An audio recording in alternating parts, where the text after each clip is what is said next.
I do think we've got time to bring forward our friends from LARA.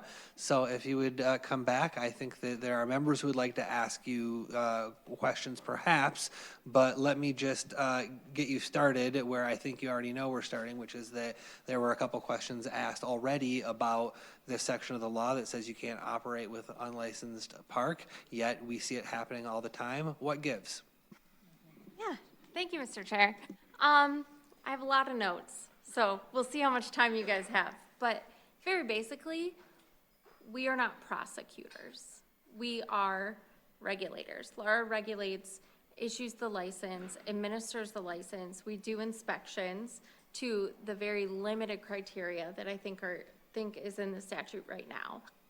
So I can't say enough when I said last week what a tool it will be for us to have contact information for who is owning or has beneficial interest in these communities, because we are similar to the locals chasing an LLC owned by an LLC owned by someone else.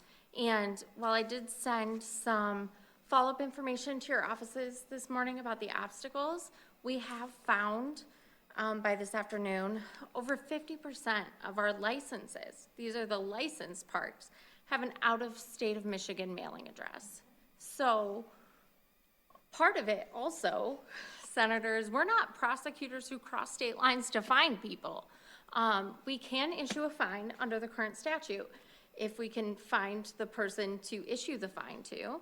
Unfortunately, under the current statute, unlike the proposed legislation, there is not a requirement that those fines be paid before they get a license.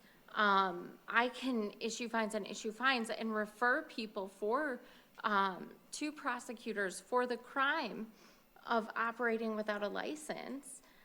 But at the moment, under the current statute, it doesn't have a ton of teeth.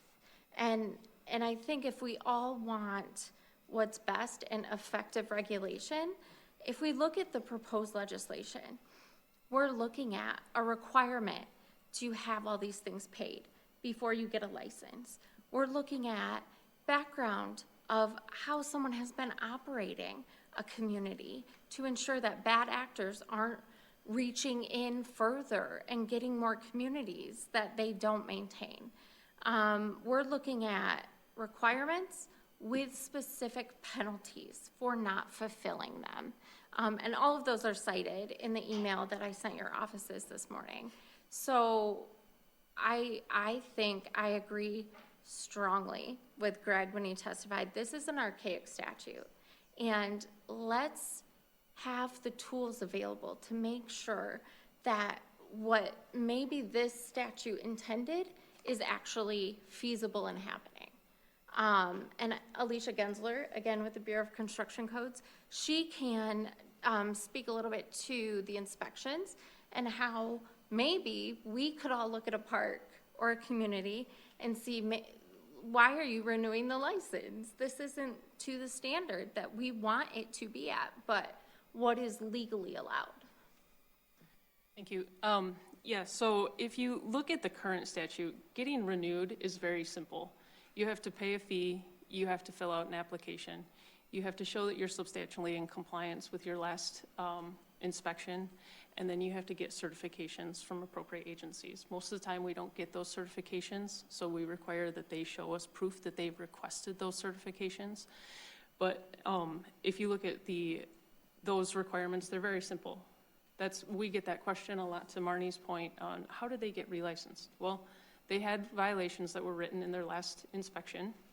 They came into compliance with them, and the rest of it they filled out an application, they paid their fee.